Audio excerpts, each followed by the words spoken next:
Hello everyone, DVS madam এই ক্লাসে তোমাদের সকলকে স্বাগতম। আমি ডিভিএস ম্যাডাম। সবার আগে চ্যানেলটা সাবস্ক্রাইবের পর প্রত্যেকে নোটিফিকেশন অন রাখবে, যাতে যখন যখন ভিডিও আপলোড হোক তোমাদের কাছে পৌঁছে যায়।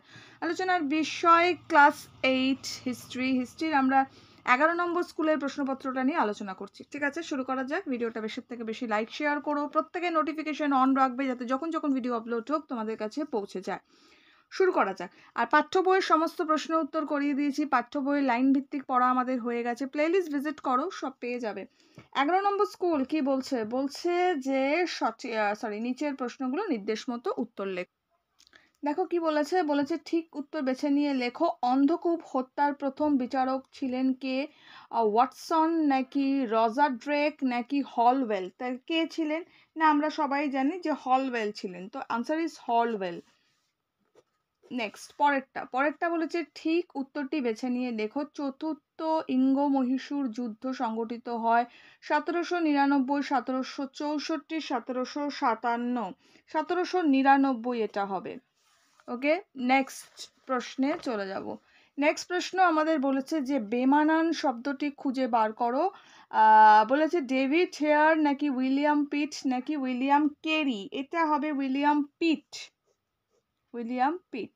ঠিক আছে। নেক্সট পরেরটা দেখো কি বলেছে। নিচের প্রশ্নগুলি অতি সংক্ষেপে উত্তর দাও। কলকাতায় হিন্দু কলেজ কত খ্রিস্টাব্দে স্থাপিত হয়? 1817 খ্রিস্টাব্দ। নেক্সট পরেরটা বলেছে মুর্শিদাবাদের পরিবর্তে মীর কাসিম কোথায় রাজধানী স্থানান্তরিত করেছিল? এটা আমরা লিখব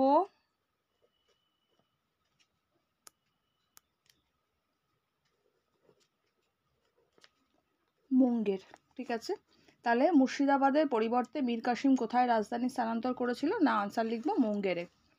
নেক্সট পরের প্রশ্ন আমাদের বলেছে যে নিচে যে কোনো একটি প্রশ্নের উত্তর দাও। বলেছে সত্যবিলোপ নীতি টিকা লিখতে বলেছে। তাহলে নেক্সট প্রশ্ন আমাদের ছিল হচ্ছে সত্যবিলোপ নীতি। দেখো সত্যবিলোপ নীতিটা আমরা এখানটা পাবো।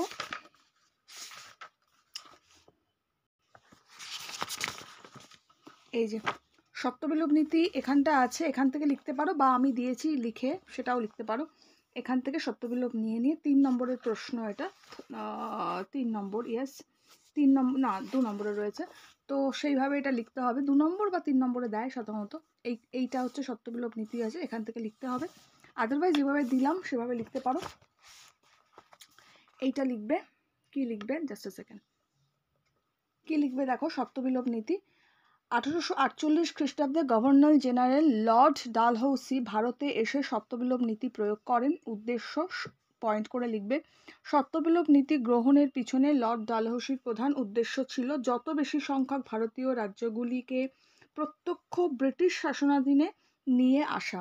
ঠিক আছে, নেক্সট আমরা শর্তাবলী বলে লিখব। সত্যবিলোপ নীতির প্রধান শর্তগুলি হলো নিম্নরূপ, বা নিচে লেখা হলো বলে দেব।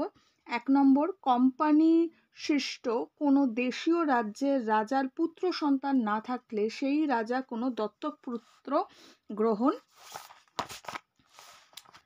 করতে পারবেন না।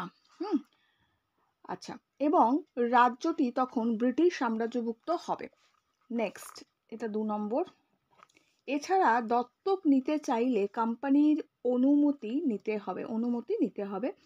আচ্ছা, ইংরেজ আশ্রিত দেশীয় রাজ্যগুলোকে, মানে কোম্পানির অনুমতি নিতে হবে, ইংরেজ আশ্রিত দেশীয় রাজ্যগুলোকে। নেক্সট, এটা 3 নম্বর পয়েন্ট করে লিখব। একমাত্র দেশীয় স্বাধীন রাজ্যগুলির ব্যাপারে কোম্পানি নিরপেক্ষ থাকবে। হলো 3টে পয়েন্ট লিখব। এবং চুক্তিবদ্ধ রাজ্যগুলো, এটা দেখে নিয়েছো, সরালাম।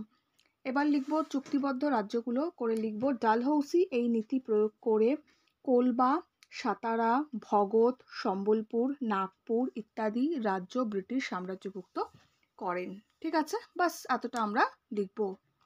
নেক্সট পরের প্রশ্নে যাব। পরের প্রশ্ন বলেছে বাংলায় প্রেসিডেন্সিতে কোন কোন অঞ্চল নিয়ে অন্তর্ভুক্ত ছিল? বাংলার প্রেসিডেন্সি না, আচ্ছা এটা আমরা এখানটা পাবো।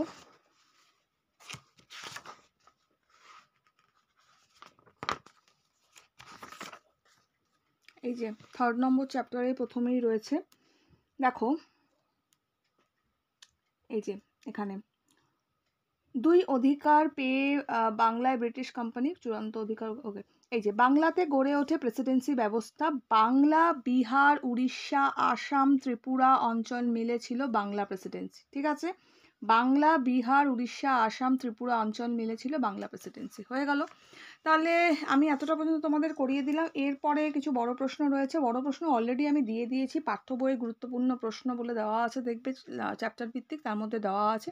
এছাড়াও লাস্ট ভিডিওতে আরেকটাই আমাদের প্রশ্নপত্র বাকি আছে, তারপর একটা লাস্ট ভিডিও আসবে যার মধ্যে সমস্ত বড় প্রশ্নগুলো যত আছে আমি দিয়ে দেবো।